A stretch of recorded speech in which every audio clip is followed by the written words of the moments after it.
Assalamualaikum.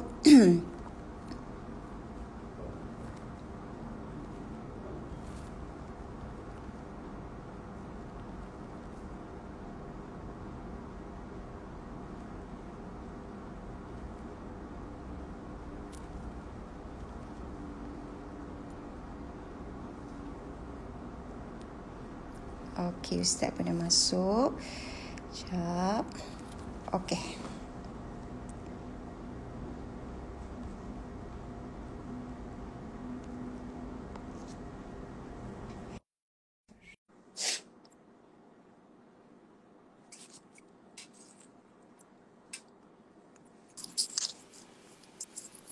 Assalamualaikum warahmatullahi wabarakatuh.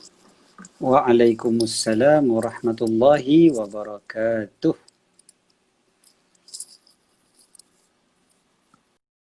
Duka Okey ke? and Okey. kaifa halukum? Alhamdulillah. Alhamdulillah khair. Ana Alright. also Okey, kita khair. boleh also khair. Alhamdulillah. Okey lah tu. Ana Siapa-siapa berkhair siapa-siapa aidan. nak tengok? Ana bi khair aidan. Kita kena belajar kan satu hari satu perkataan. Tapi masa satu minggu sekali. Sikit sangat tu. Beberapa perkataan lah. So kepada anda InsyaAllah. yang nak tengok secara live dekat Facebook, boleh pergi ke Facebook Okey. Heliza Healthy. Sekarang dah bersiaran dah. Ataupun Dekat Facebook dah boleh bersiaran dah. Alhamdulillah. Alright, cantik. Alright. Okey, jadi Alhamdulillah, syukur pada Allah. Allah pilih kita malam ni. Malam ni berapa Muharram dah, Hijah? Malam ini berapa Muharram? Ha. Berapa dah? Hari Jumaat. Berapa Muharram tu Ustaz? Malam 7. Malam 7. 7, 8, 9. 7 Malam 7. Malam 7. Besok 7. Sebab kan minggu lepas kita bersiaran, kita kata keesokannya malam 1. Jadi maknanya esok malam 8 lah. Malam ni malam 7. Alhamdulillah. Okay. Okay, so macam biasa juga muka saya akan blur kan? Dia dah kata dah. Dia kalau lagi hijau je dia akan blur. Okay. Bagus. Dia banyak makan tinggi. Status hijab. Alright. Okay, jadi tak apa. Yang penting suara clear. Okay, clear. Itu yang penting. Alright. So, kita terus baca niat untuk ilmu yang diajarkan oleh Imam Abdullah bin Abdul Haddad. Baru kita akan bincangkan apa kita bincangkan pada malam ni insyaAllah. Bismillahirrahmanirrahim. Bismillahirrahmanirrahim. Nawaitu ta'alluma wat-ta'lim wat-tadhakkura wat-tadhkir wan-naf'a wal-intifa' wal-ifadata wal-istifada wal-hatha ala at-tamassuki bikitabillah wa sunnati rasulih wad-du'a ila al-huda wad-dalalata ala al-khair ibtigha'a wajhillah wa mardatih wa qurbihi wa thawabih. Aku niat belajar dan mengajar, mengingat dan memperingatkan, memberi manfaat dan mencari manfaat, memberi faedah dan mendapatkan faedah, menganjurkan untuk berpegang teguh dengan kitab Allah dan sunnah Rasulnya, mengajak kepada hidayah, menunjukkan kepada kebaikan dengan ikhlas dan mengharap redha Allah, kedekatannya serta pahala darinya. Amin. Okay, Alhamdulillah. So, malam ni kita baca dulu kitab sikit ke tak? Dah lama kita tak baca kitab ni. So, kita baca dulu kitab sikit. Lepas kita baca kitab, baru kita akan sambung dengan sesi berkenaan dengan Ashura ni lah kot. Kan? Ashura dah dekat. So kita akan bincangkan tentang Ashura. Ni banyak benda kita nak bincang tentang Ashura. Nak remind diri kita apa yang patut kita buat pada Ashura ni supaya kita tak terlepas. Okay, so kita baca dulu. Kita akan sambung. Kita baca hari tu yang kita terhenti pada tajuk ataupun kita nak bincang tentang 3 kategori manusia dalam urusan agama dan 3 kategori manusia sesama manusia. Maknanya sesama kita ni pun kita ada 3 kategori dan juga kita dengan agama kita ni pun ada 3 kategori juga. So kita ambil dulu yang kategori dengan kategori dengan agama kita sendiri dulu lah. Apa kita punya keadaan ataupun darjat dalam agama ni. Ada 3 perkara yang disebutkan oleh Imam Al-Ghazali. Ijan jumpa kat mana? Surat 57 kan? Kalau untuk kitab baru 57. 57 betul. Yang 3 kategori tu. 57. Betul. Right. Okey, Dan terus dan ketahuilah.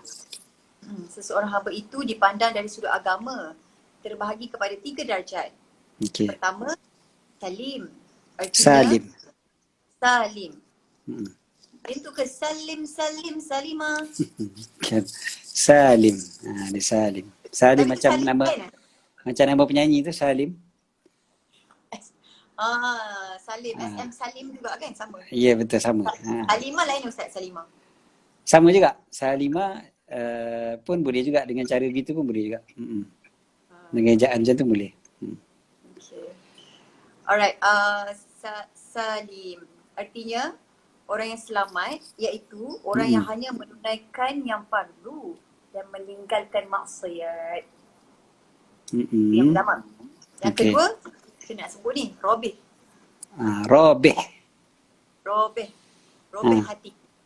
Robih. Artinya orang yang beruntung iaitu orang yang menunaikan yang fardu dan meninggalkan maksiat dan menambah pula dengan mengerjakan bermacam-macam ketaatan yang sunat. Oh, Masya Allah. Okay, yang ketiga. Yang ketiga, khasir. Betul. Okay. Artinya orang yang rugi iaitu orang yang malas atau lemah dari mengerjakan sesuatu yang fardu. Maka jikalau engkau tidak dapat menjadi orang yang robih, maka berusahalah untuk menjadi orang yang salim dan janganlah sesekali menjadi orang yang khasir. Dan seorang hamba itu Okay. So ada 3 kategori manusia. Sebenarnya benda ni agak jelas. Dan kita pun pernah bincang sebelum daripada ni tentang perkara ni. Iaitu ada 3 kategori, so kita nak duduk mana. Kategori yang pertama tu kategori yang pertengahan lah kiranya. Salim kat sini maksudnya selamat. Orang yang selamat. Okay, so lagu yang salimna tu maksudnya selamatkan kami. Macam tu lah. Itu maksud dia. Jadi salim orang yang selamat. Kalau salim selamatkan. Tu yang lagu tu salim kan. Jadi selamatkan. Macam tu. Jadi salimna selamatkan kami. Macam tu. So salim kalau tanpa sabdu tu maksudnya orang yang selamat. So orang yang selamat, salim. So dekat sini, maksud salim dekat sini adalah orang yang selamat daripada dosa lah. Maksudnya dia selamat iaitu yang selamat daripada maknanya dia cukup sekadar menunaikan perkara yang fardu dan meninggalkan maksiat. Jadi dia selamat lah kan, sebab dia buat benda yang wajib dan dia tinggalkan dosa. Selesai. Maknanya cantik lah. Orang macam tu pun bagus dah, cantik dah. Cuma ada satu lagi golongan yang lebih penting iaitu robih. Robih ni yang untung. Jadi kalau orang berniaga, salim ni macam balik modal lah. Dia macam mana kau berniaga? Okey, balik modal. Semua selesai, settle. Tak ada hutang, tak ada apa. Tu salim lah, selamat lah. Tapi robih orang yang beruntung. Kalau berniaga dia untung. Jadi robih kat sini adalah orang yang selain daripada perkara yang wajib tadi tu, dia buat pula perkara-perkara yang sunat. Kan? Dia tak cukup dengan wajib, dia buat pula perkara-perkara yang mendatangkan pahala sunat. So golongan yang ketiga pula khasir, orang yang rugi. So meniaga pun macam tu juga, ada orang yang rugi. Orang meniaga sebiji sama macam ni, tiga perkara ni. Ada yang untung, ada yang selamat, ada yang rugi. So rugi macam mana? Rugi orang yang tinggalkan benda yang wajib atas dia. Dan benda ni sebenarnya daripada Al-Quran. Allah Ta'ala sendiri sebut dalam surah Fatir. Dalam surah Fatir, Allah Ta'ala sebut, فَمِنْهُمْ ظَالِمٌ لِنَفْسِهِ. Di kalangan manusia ada yang menzalimi dirinya. Hanya orang yang buat dosa lah. وَمِنْهُمْ مُقْتَصِدٌ. Ada yang beramal pada kebanyakan waktu. Kemudian وَمِنْهُمْ سَابِقٌ بِالْخَيْرَاتِ. Dan di kalangan mereka ada yang berlomba-lomba melakukan kebaikan. So kita tentulah kita nak duduk dalam kategori yang rabih tadi tu, yang untung tu macam orang berniaga nak untung. Jadi cumanya Imam Ghazali kata, kalau pun kau tak mampu nak untung dengan buat benda yang sunat, maka berusahalah supaya kau menjadi orang yang salim, orang yang sejahtera, buat benda wajib, kan? Tinggalkan benda dosa, dan jaga sekali-kali, jangan sekali-kali termasuk dalam golongan yang rugi. Kalau kau duduk dalam golongan yang rugi, ketika itu kau lah yang menyesal tak sudah. So kat sini ni, tiga kategori ni memang kalau orang berniaga dia tahu sangat benda ni. Tapi kita ni kan, selalunya dalam perniagaan kita nampak benda ni sebab dia senang nak kira untung rugi ni. Account ada kan, kita boleh tengok account. Oh, masuk banyak mana, keluar banyak mana. Simple. Bila macam tu je kita pun dah tahu, okay, at the end of the year, kita untung ke rugi. Bak kata baru-baru ni kan, kata nak 1 juta yang pertama dan sebagainya kan. Benda tu masih lagi boleh dikira lah, boleh dikira kan, boleh calculate. Okay, aku untung berapa, aku rugi berapa, sale aku berapa. Simple. Tapi bila melibatkan akhirat, sebab benda ni kita tak boleh kira macam tu je, congak-congak. Tapi kita boleh usahakan, kan, usahakan betul-betul. Aku nak buat sambil baik, benda yang wajib aku buat, benda dosa aku tinggal. Sebab kadang-kadang ada orang, dia wajib dia tinggal, dosa dia buat, tapi benda sunat dia kejar. Rugilah. Kan? Jadi benda-benda sunat bagus untuk buat kan. Kita tolong orang, kita sedekah yang tak wajib kan. Benda-benda tu baguslah, benda tu baik. Tapi sebenarnya kita tetap akan rugi kalau kita tak buat benda yang wajib ataupun kita tak tinggalkan juga dosa-dosa kita. Macam tak semayang ke, buka aurat ke dan sebagainya kan. Maknanya kita rajin tolong orang, kita memang rajin maknanya belanja orang makan apa semua, benda baiklah, benda baik masya-Allah. Tapi kalau dalam kategori ni kita masih lagi duduk dalam kategori yang rugi sebab kita tak buat benda yang wajib, benda yang Allah suruh, Allah wajibkan atas kita. Alright, itu yang 3 kategori pada agama. Kita pergi pula ke 3 kategori sesama manusia. Okay, sesama manusia pula sama juga 3 darjat. Yang pertama, laksana malaikat yang mulia yang suka berbuat baik kepada orang, iaitu seseorang yang berusaha menunaikan hajat orang lain dengan cara yang penuh kasih sayang dan lemah lembut dan sentiasa melakukan perkara yang dapat menggembirakan hati. Yang kedua, laksana binatang dan benda keras, iaitu seseorang yang tidak memberi kebaikan kepada orang lain dan tidak pula menolak apa-apa perkara yang menyakiti mereka. Okey, yang ketiga, laksana kalajengking, ular dan binatang buas, iaitu seseorang yang tidak diharapkan kebaikannya dan dijauhi kejahatannya. Oleh kerana itu, apabila engkau tidak mampu mencapai ketinggian darjat malaikat, maka janganlah engkau menjadi lebih rendah dari darjat binatang dan benda-benda yang keras, iaitu turun kepada darjat kalajengking, ular dan binatang buas yang suka menyakiti orang lain. Jadi jikalau engkau redha bagi dirimu untuk berada di bawah daripada darjat a'la illiyin, darjat yang paling tinggi daripada segala yang tinggi, maka janganlah engkau redha bagi dirimu dengan darjat asfala safilin. Asfala safilin. Oh, asfala safilin. Darjat yang rendah daripada segala yang rendah. Dan jikalau engkau tidak mampu membuat perkara yang dapat menguntungkan, maka janganlah membuat perkara yang merugikan. Okey. So kita check dulu kat situ.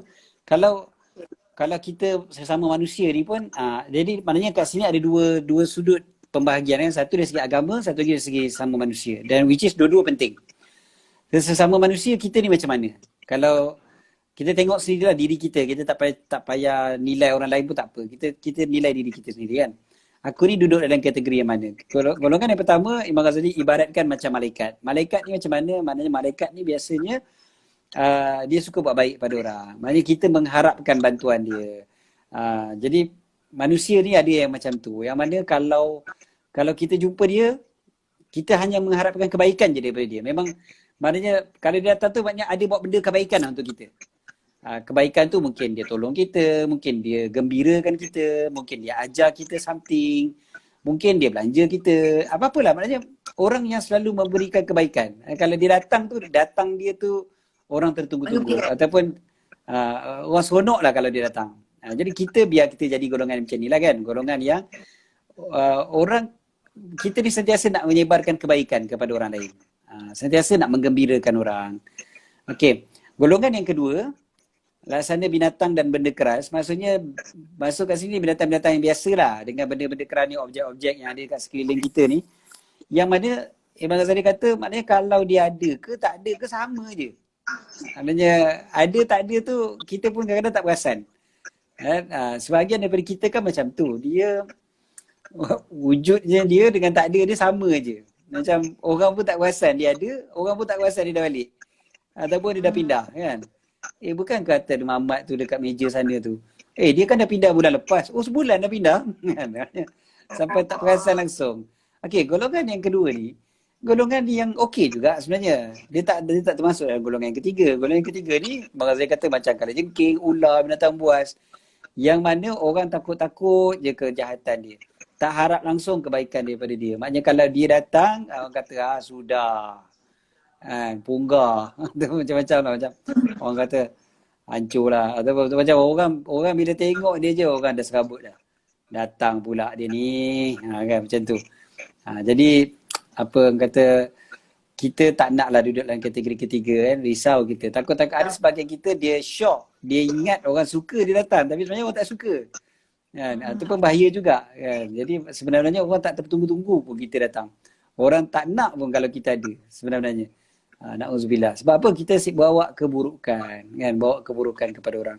So rugi. Jadi Imam Ghazali kata, kalau pun kau tak sampai darjat malaikat, janganlah kau redha untuk kau duduk dekat darjat yang macam binatang buas, macam kalajengking dan sebagainya. Kau tak duduk dekat a'la iliyin, tempat paling tinggi. Jangan kau redha kau duduk dekat asfala safilin, serendah-rendah makhluk.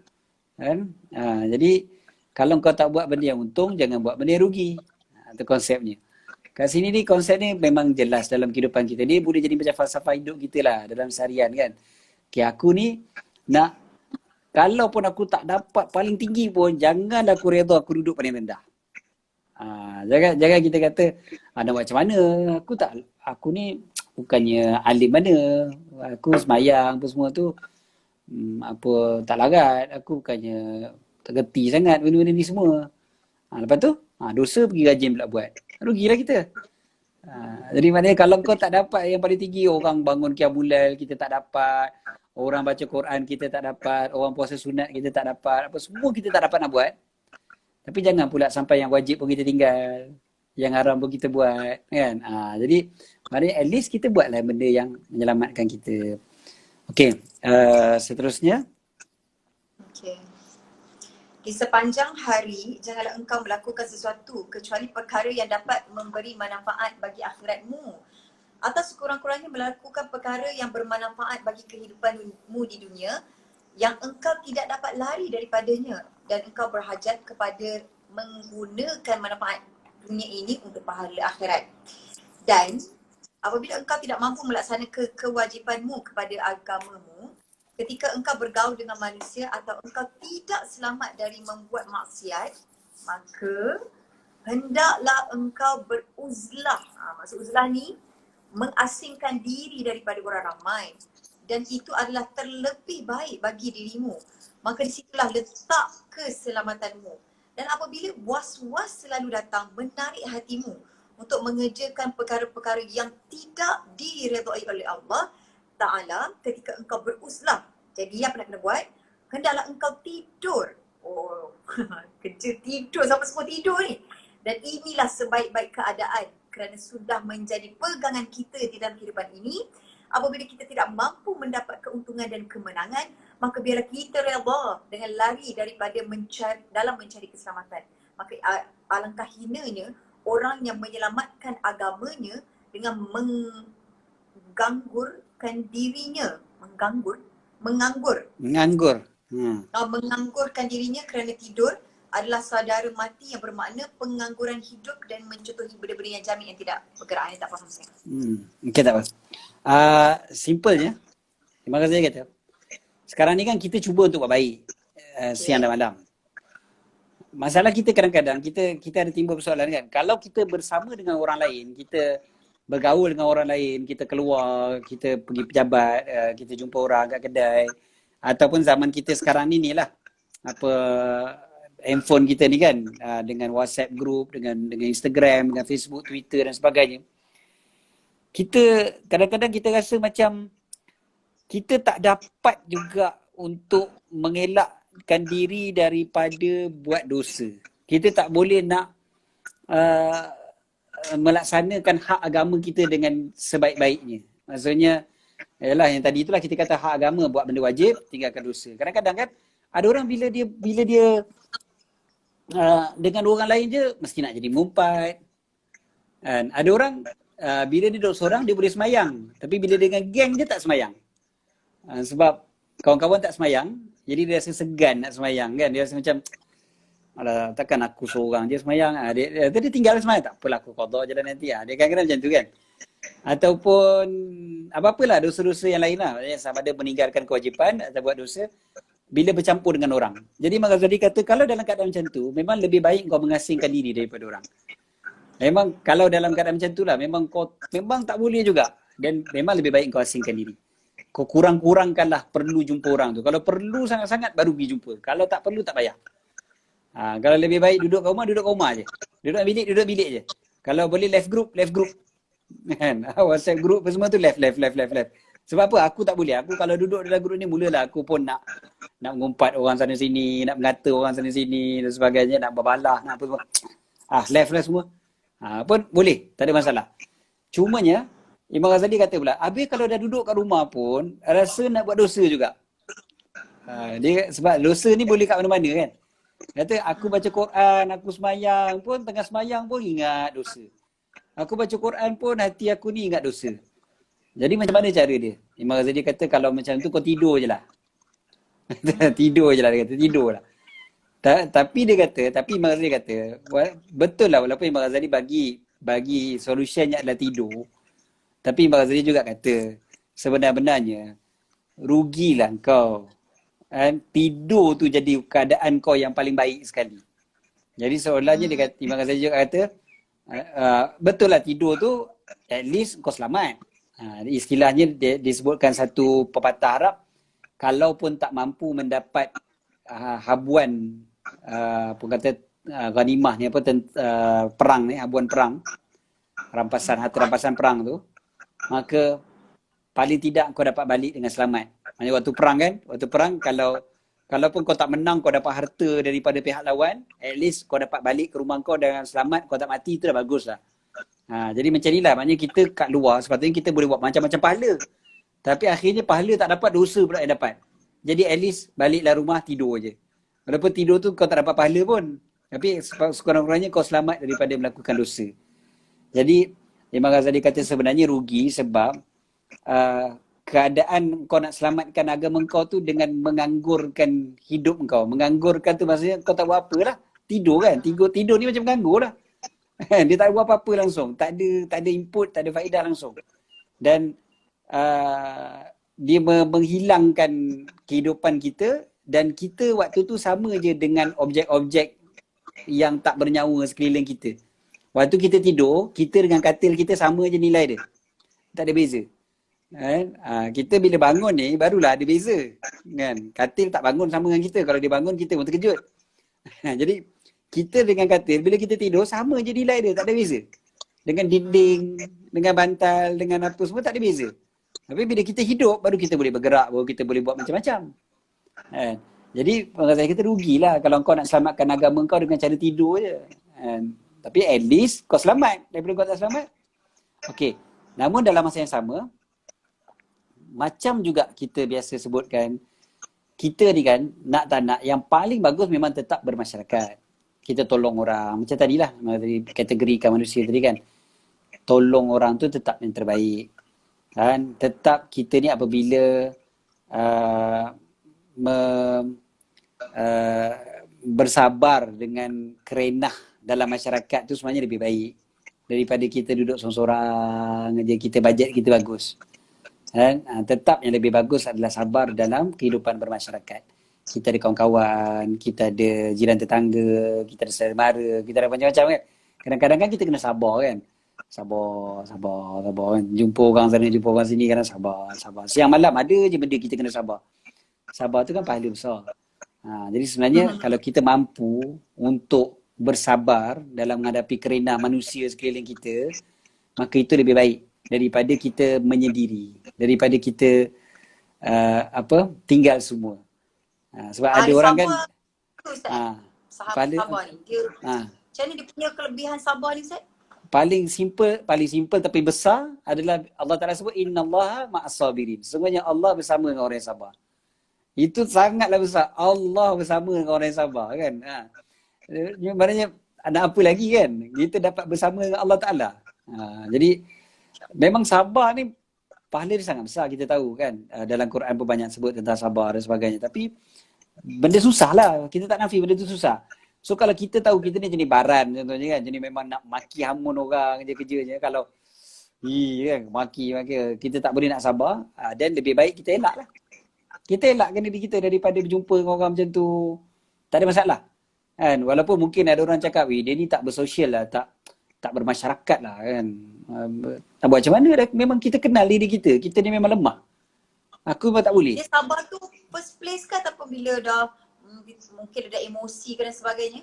Baru sabar? Setiap satu stage tu ada sabarnya.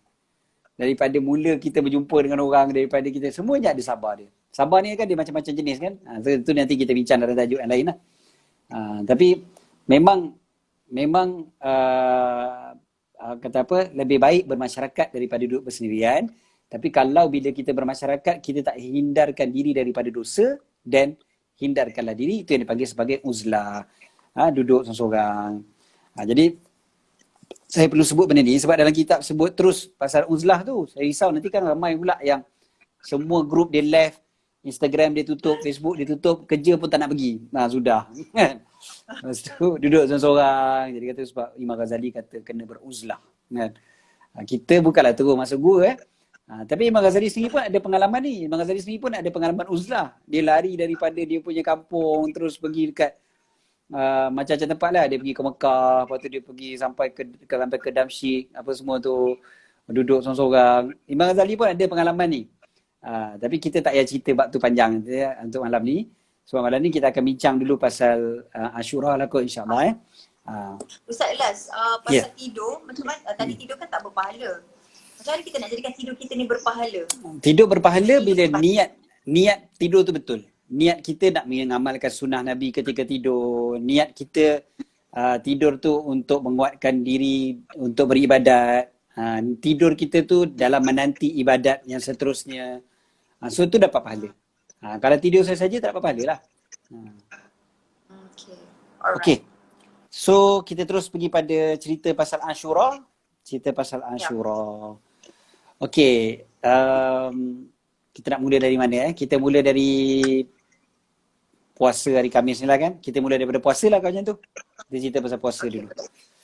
So kalau kita bincang pasal puasa, sebenarnya ada keistimewaan yang sangat hebat pada minggu yang akan datang ni. Maknanya bermula daripada lusa selama 1 minggu. 8 hari sebenarnya kan. Spesifiknya 8 hari. Ada puasa-puasa sunat selama 8 hari tu. Jarang-jarang yang kita jumpa ni.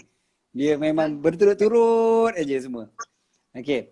So dia mula daripada hari Khamis ni. Hari Khamis ni adalah 8 Muharram. Kita disunatkan puasa hari Khamis dan puasa sunat bulan Muharram. Sebab kita pernah sebut bulan Muharram ni memang sunat puasa sepanjang bulan. Tak kisah hari-hari apa pun.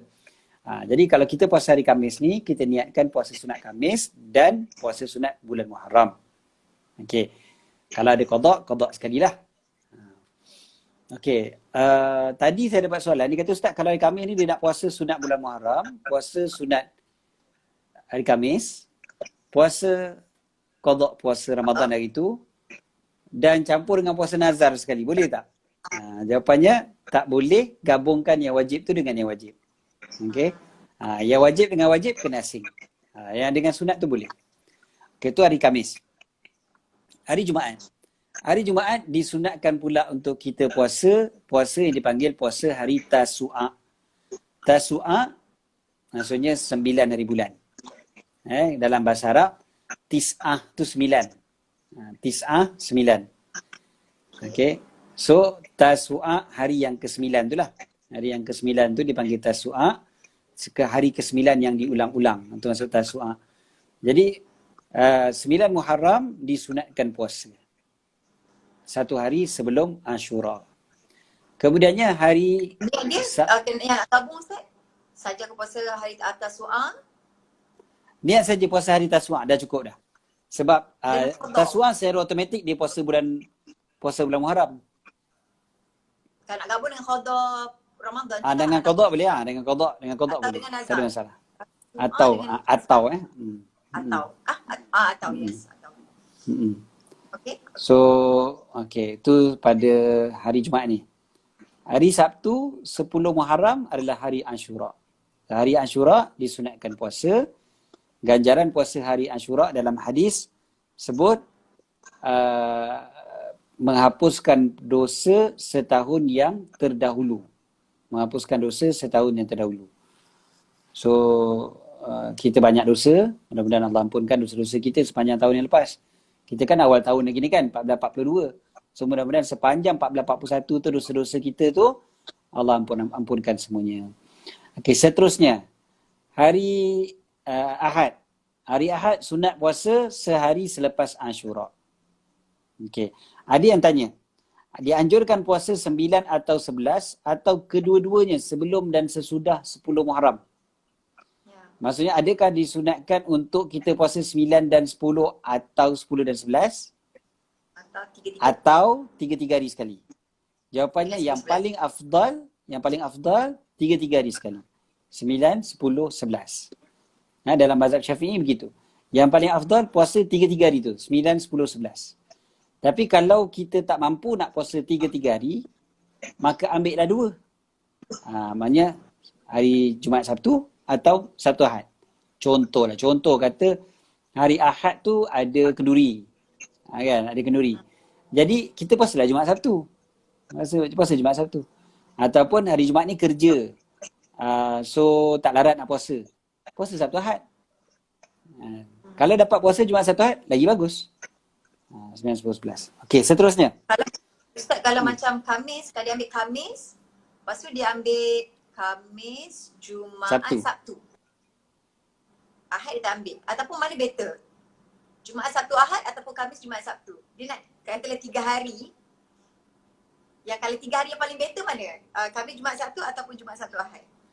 Nak kata better salah satu tu saya susah nak sebut sebab kedua-dua tu dia ada kelebihan dia berbeza. Hari Khamis dia ada puasa sunat hari Khamis yang ada kelebihan dia tertentu. Kemudiannya dia ada pula puasa yang Jumaat, Sabtu, Ahad yang ada Ashura dan sehari sebelum, sehari selepas. So, kedua-duanya tu ada kelebihan. Saya nak sebutkan mana lebih utama, wallahualam. Saya tak berani nak kata mana lebih utama. Tapi atas kita lah. Atas kita. Ataupun kalau dia nak, mungkin dia tak larat kemampuan dia ataupun dia ada meeting yang di tempat eating mungkin tergugat iman dia kan bila dekat restoran kan. Biasa. Mungkin Khamis minggu depan boleh ambil lagi. Kan? Sebab dia Khamis betul. puasa Hari Khamis banyak. Kan? Hari Khamis banyak. Hari Khamis tiap minggu ada. Isnin pun ada. Kalau ada pilihan macam tu dan betul lah. Kalau kita ada pilihan macam tu maknanya Khamis minggu depan kita puasa. Dan boleh lah. Buatlah Jumaat, Sabtu, Ahad tu. Tapi Jumaat, Sabtu, Ahad ni sebenarnya tak ada kaitan dengan Khamis tu. So, betul. Dia dua jenis yang berbeza terus. Tu yang saya susah nak bandingkan tu. Dia macam bandingkan apple dengan orange. Kita tak boleh nak bandingkan.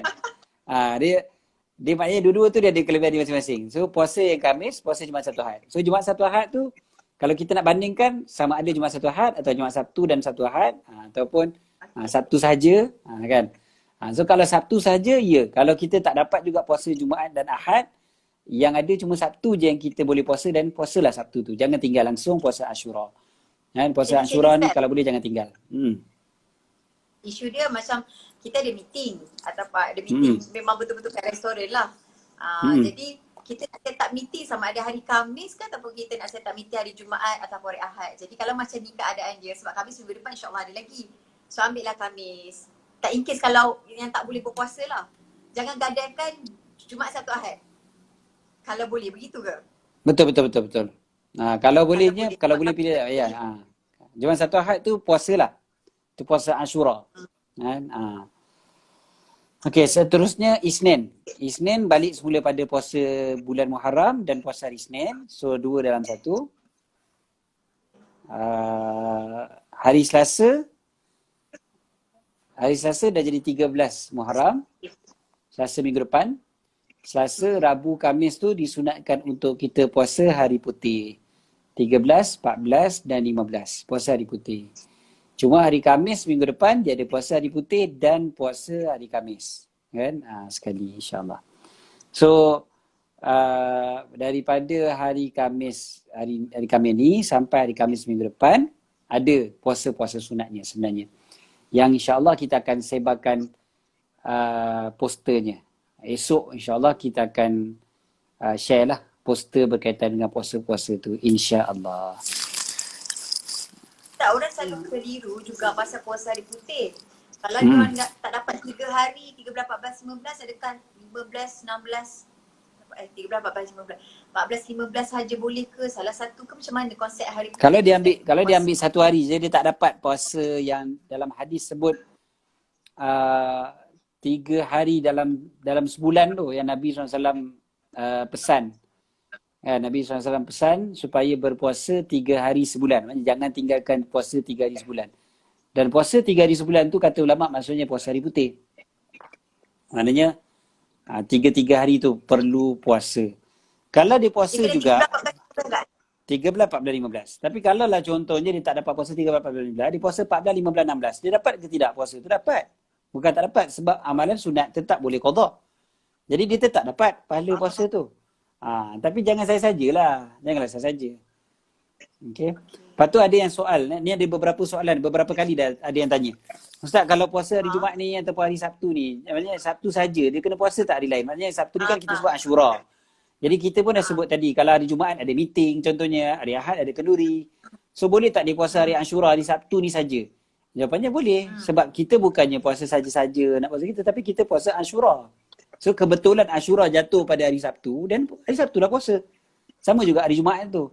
Kalau hari Jumaat je kita boleh puasa, hari Sabtu Ahad tak boleh contohnya. Hari Sabtu Ahad memang ada appointment, ada makan, ada meeting, ada apa semua, memang yang tak boleh nak elak. So kita puasa hari Jumaat je. Hari Tasu'a dia tetap disunatkan untuk puasa. Jadi boleh, tak ada masalah. Walaupun puasa hari Jumaat sahaja pun masih boleh lagi. Sebab kita bukan sengaja-sengaja nak puasa Jumaat, tapi kebetulannya hari Tasu'a tu jatuh pada hari Jumaat. Jadi puasa je lah. Apa kelebihan puasa Tasu'a dan puasa selepas hari Ashura tu? Dia berdasarkan kepada hadis Nabi SAW yang bagi tahu, kalaulah aku hidup pada tahun yang akan datang, nescaya aku akan puasa satu hari sebelumnya atau satu hari selepasnya. Satu hari selepas sebelum Ashura ataupun selepas Ashura. So Nabi sebut gitu. Jadi sebab apa? Sebab nak membezakan dengan puasa orang Yahudi. Waktu tu di Madinah, orang Yahudi memang akan puasa pada 10 Muharram. Sebab mereka bergembira Nabi Musa diselamatkan oleh Allah daripada tentera Fir'aun dan tenteranya. Jadi mereka orang seronok, dia orang pun puasa. Orang Yahudi pun puasa Ashura. Jadi teruk sangat kita ni kalau tak puasa hari Ashura. Jadi Yahudi pun puasa Ashura. Jadi kenapa dia puasa? Sebab dia orang bergembira selamat Nabi Musa. Jadi Nabi SAW bagi tahu bahawasanya kita ni lebih layak untuk bergembira dengan Nabi Musa berbanding dengan orang Yahudi. Sebab orang Yahudi dengan Nabi Musa bangsanya sama, Bani Israel. Tapi agama jauh berbeza. Akidah mereka dah jauh beza. Dan kita dengan Nabi Musa, akidah sama. Itu lebih kuat lagi daripada bangsa. Jadi kita lebih layak. Cumanya Nabi nak suruh kita berbeza dengan Yahudi. Jangan sama dengan Yahudi, maka Nabi SAW nak berpuasa sehari sebelum atau sehari selepas. Tapi Nabi SAW dah wafat tahun berikutnya tu. Okey. Maknanya Nabi Muhammad SAW sempat puasa satu kali je. Puasa Tak, Ashura. Nabi puasa. Nabi dah puasa 10 Muharram, 10 Muharram, 10 Muharram tu. Cuma tahun yang terakhir tu yang Nabi cakap kalau tahun depan tu masih ada lagi, Nabi akan bezakan. Tapi tak sempat. Maknanya waktu tu Okey. je baru tersama dengan ke ataupun dia orang Bukan. kaum Tiada Bani tahun dah sama dah. Tiada tahun dah Israel. sama. Tiada tahun dah sama. Tapi Nabi SAW, kalau kita perhatikan, waktu mula-mula hijrah, Nabi tak kisah banyak benda sama dengan orang Yahudi. Sebab orang Yahudi banyak dekat Madinah dan nak tarik hati orang Yahudi tau. Nak jadikan diorang tak rasa janggal dengan Islam. So ada perkara-perkara yang memang Nabi tak kisah pun walaupun sama dengan orang Yahudi. Even cara Nabi sikat rambut pun waktu tu disebutkan ada sama dengan orang Yahudi waktu tu. Kan? Tetapi waktu mula-mula je, ujung-ujung Nabi SAW berbeza terus dengan orang Yahudi. Maknanya waktu tu dah tak ada dah sebab nak dakwah pada mereka, nak jadikan mereka tak janggal lagi dah sebab dah bertahun-tahun kan. Kalau mula-mula tu mungkin lagi macam kalau dekat Melaka contohnya ada masjid yang dibuat dalam pembinaan macam bentuk Cina punya tokong dan sebagainya kan. Jadi sebab apa? Sebab nak menarik. Waktu tu ramai baba nyonya apa semua yang dekat Melaka dan sebagainya. Jadi nak menarik orang masuk Islam. Jadi kita buatkan bangunan tu pun tak janggal untuk dilihat. Sebab kita bukan itu yang paling utama pun kan. Yang paling utamanya sembahyangnya. Design tu tak kisah, tak ada apa. Jadi itu salah satu sebab. Kenapa yang awal tu Nabi SAW tak kisah pun. Maknanya kalau sama pun dengan orang Yahudi. Tapi ujung-ujung tu memang Nabi agak bertegas mengatakan kita kena berbeza dengan orang Yahudi. Okey. Seterusnya 8 Muharram tu puasa apa? 8 Muharram tu yang hari Khamis Hari Khamis puasa hari Khamis dan puasa bulan Muharram. Dia tak ada puasa 8 Muharram, tapi dia ada puasa hari Khamis dan puasa bulan Muharram. Okey, bab puasa. Muka Bab hijab puasa pun lagi tak tak? boleh. Muka hijab pun boleh pula. Mereka Instagram ni baik sebenarnya. Dia ajar kita untuk berhijab. Okey. Jaga pandangan. Ya, supaya semua jaga pandangan. Sebab handphone kan kadang-kadang letak dekat sangat. Jadi dia terlampau hampir sangat. Jadi biar blur-blur sikit. Okay. So, saya rasa dah selesai. Tak tahu lah. Okay, itu bab puasa. Ada orang tanya. Maknanya tak boleh saja-sajalah puasa hari Jumaat tu cerita dia. Tak boleh saya saja suka Jumaat je nak puasa sunat. Kalau saya saja nak puasa Jumaat tu dia jadi makruh lah. Kalau kita tak sekalikan dengan sehari sebelum, sehari selepas. Okay, terus. So saya nak cerita lagi pasal Ashura. Amalan Ashura. Okay. Oh, dah sangkut dah pula. Kejap. Yang dekat Facebook sangkut. Okay. Bismillah. Masih sangkut. Balik je.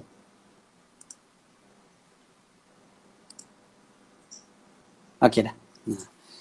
Bismillah. Jadi bila kita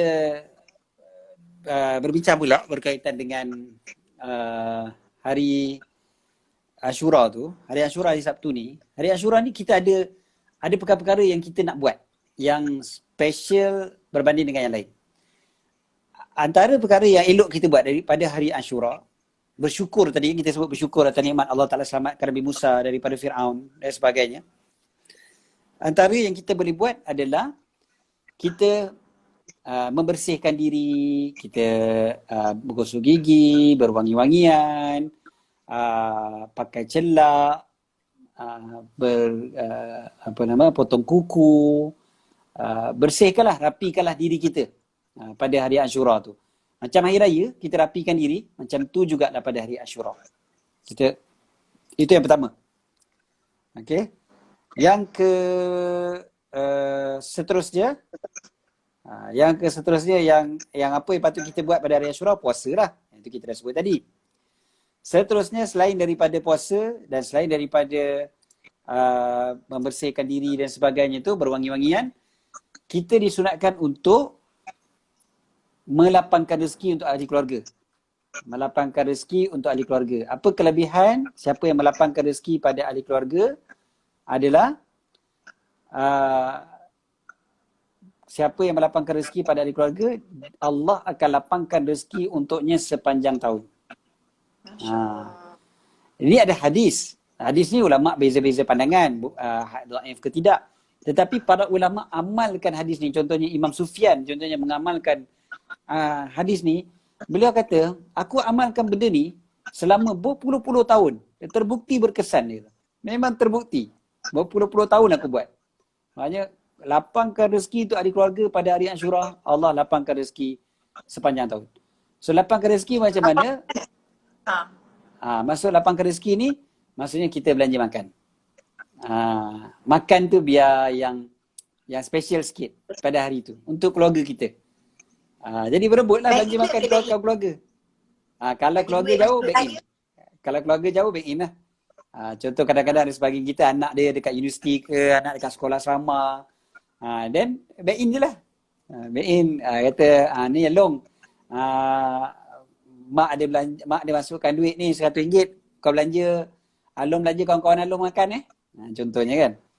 Jadi lapang rezeki juga tu. Biar makan yang special sikit lah hari tu. Kita carilah menu yang special sikit untuk hari Ashura ni. Untuk buka puasa tu kan, kita puasa hari tu. Kalau tak puasa tak apalah. Kalau puasa, dan waktu buka puasa lah. So buka puasa tu biar yang special. Yang istimewa betul hari Ashura ni. Okay. Kalau anak-anak yang tak puasa, contohnya budak-budak kan, kita mungkin bagi dia makan yang dia suka, dia suka makan ABC ke, contohnya bagi ABC ke, dia suka makan pulut durian, bagi pulut durian ke, contohnya. Yang special lah, yang bukan tiap-tiap hari kita makan. Tu hari Ashura. Yang dimaksudkan dengan yang dimaksudkan dengan lapangkan rezeki kat sini adalah makan sebenarnya. Disebutkan oleh para ulama, maksud kat situ adalah makan yang istimewa. Makan yang istimewa. Itu maksud lapangkan rezeki. Okey. Kalau kita bagi duit raya semua tu tak termasuk Ustaz, macam seolah-olah bagi duit raya. Boleh tak ada masalah. Bagus juga. Tapi yang dimaksudkan secara spesifik pada hari Ashura tu bab makan. Itu yang datangnya bubuh Ashura tu. Keluarga. Nanti kita akan cerita pula lepas tu. Ada lagi selain daripada keluarga. So, ni kita fokus daripada keluarga. Okey. Keluarga tadi tu kita bagi makan, dan itu yang kita kata bubuh Ashura tu. Kan, bubuh Ashura ni orang kita buat ni, bukan orang kita je, orang Arab pun semua pun buat juga bubuh Ashura ni. Bubuh Ashura ni dibuat ni sebab itulah, sebab nak bagi istimewanya Ashura tu, dia ada makanan yang special berbanding dengan hari yang lain. Okey. Seterusnya, yang berikutnya adalah kita menggembirakan anak yatim. Anak yatim. So, anak yatim, kita kan dah gembirakan family kita.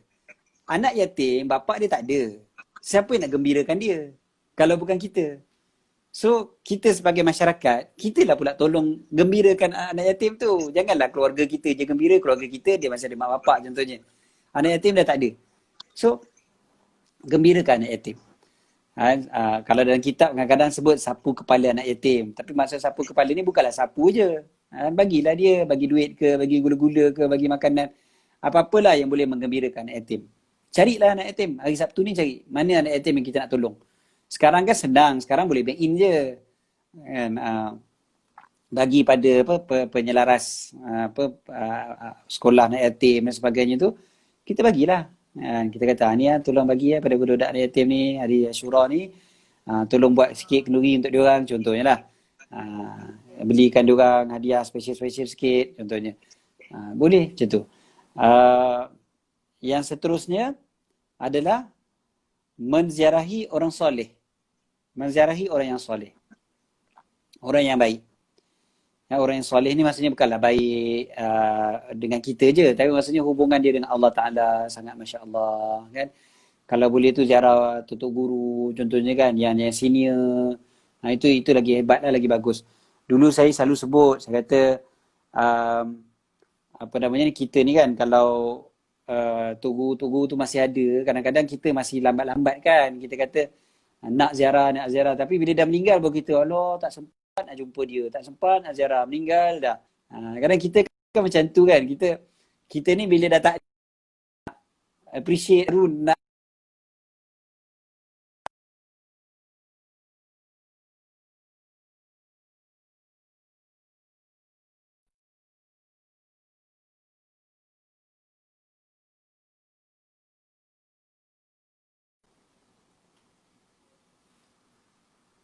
dia hilang terus kan.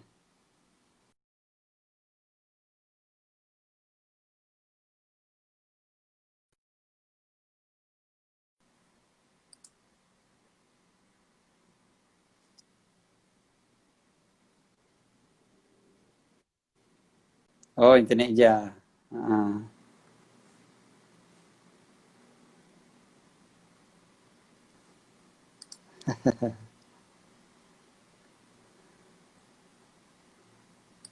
Internet je ni habis data kot.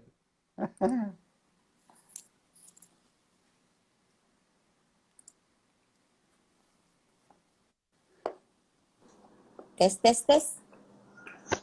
Okay. Okey kah? Okay, cantik. Clear. Okay. Alright. Lawak orang soleh. Okay, lawak orang soleh. Ziarah orang soleh. Selalu tengok. Itulah saya kata. Kadang-kadang kita ni kan bila orang soleh tu dah tak ada, barulah kita tercari-cari, baru kita menyesal kan.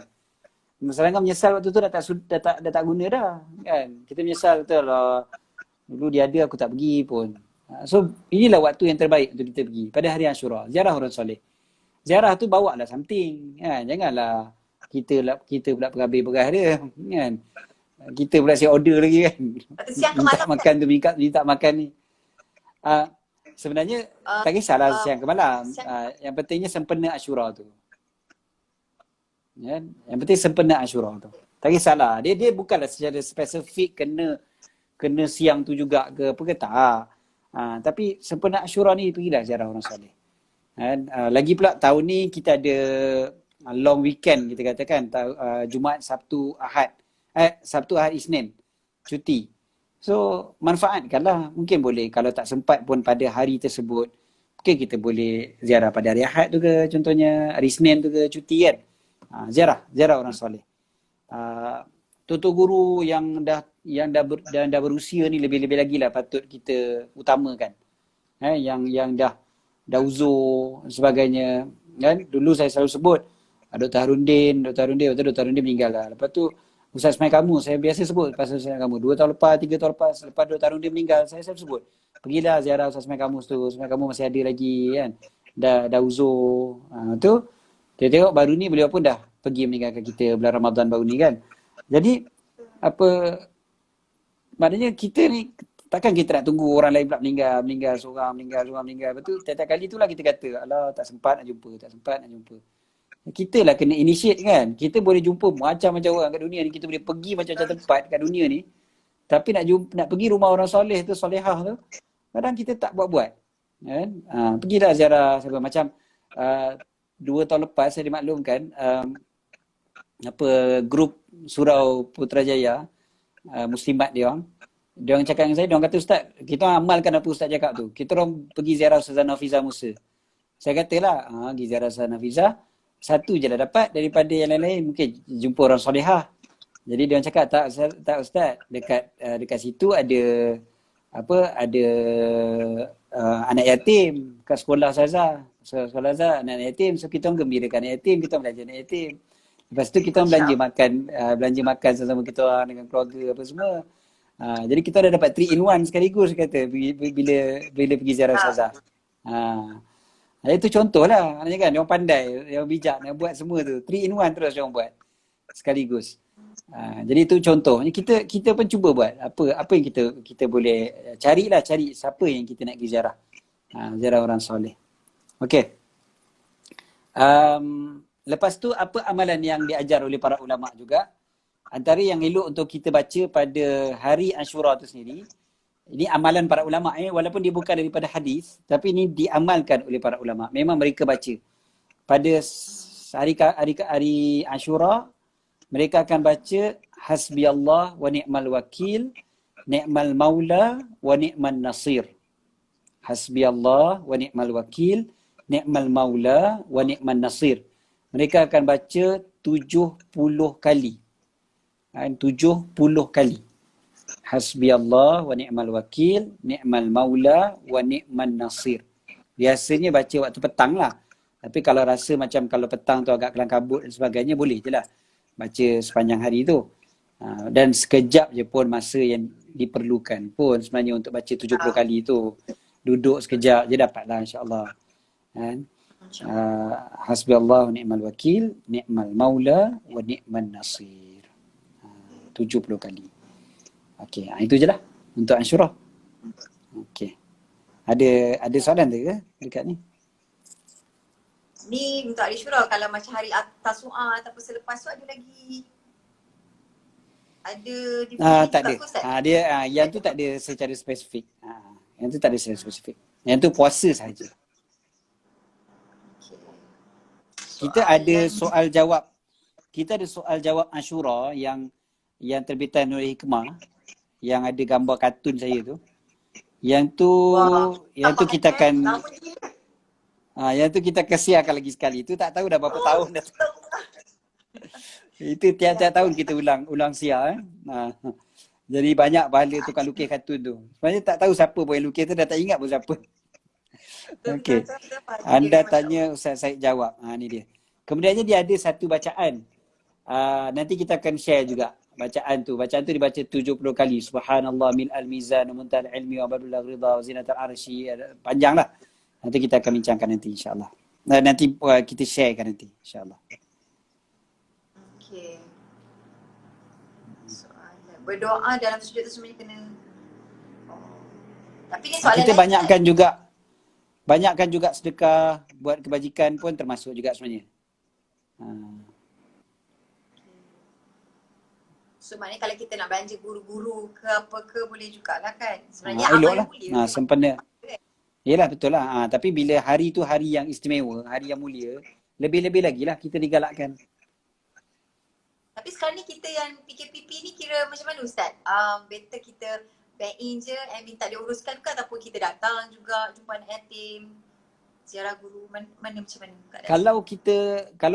Kalau tidak boleh dapat jaga SOP, dan lebih baik datang. Sebab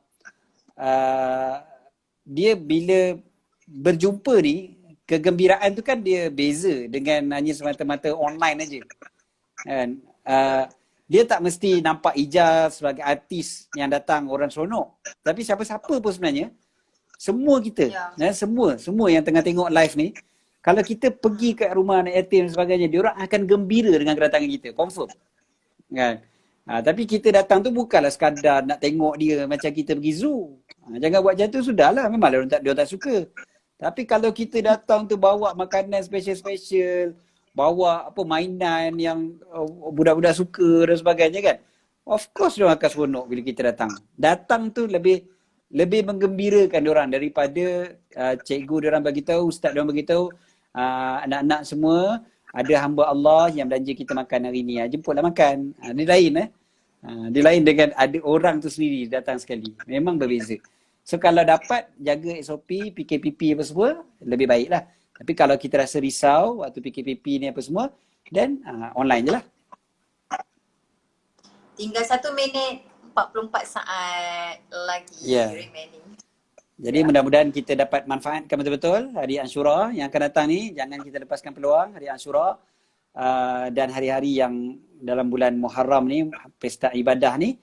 Mudah-mudahan kita gunakan sebaik-baiknya. Okey, kita sudahi dengan sedikit doa. Bismillahirrahmanirrahim. Rabbana fa'na bima 'allamtana, rabbi 'allimna alladhi yanfa'una, rabbi faqina faqih ahlana wa qarabatin lana fi dinina. Ma ahli al-qutri unsa wa dhakar rabbi waffiqhum lima tartadi qawlan wa fi'lan karama wa rizqil kulla halalan daima wa akhilla atqiya ulama nahza bil khair nukfa kulla syarr. Rabbana aslih lana kulla syu'un wa akhir bi ridha minkal 'uyun. Waqdi 'anna rabbana kulla duyun qabla an ya'tina rusulul manun. Waghfir wastur anta akram man satara sallallahu alaihi wasallam Muhammad wa ala alihi wa sallam. Alhamdulillahi rabbil alamin. Amin. Jazakumullah khair Ustaz dan semua, doakan each other, dan nanti insyaAllah kami akan share dekat media sosial, poster tu dan juga di Telegram The Helmis, insyaAllah. Terima kasih menonton. Assalamualaikum.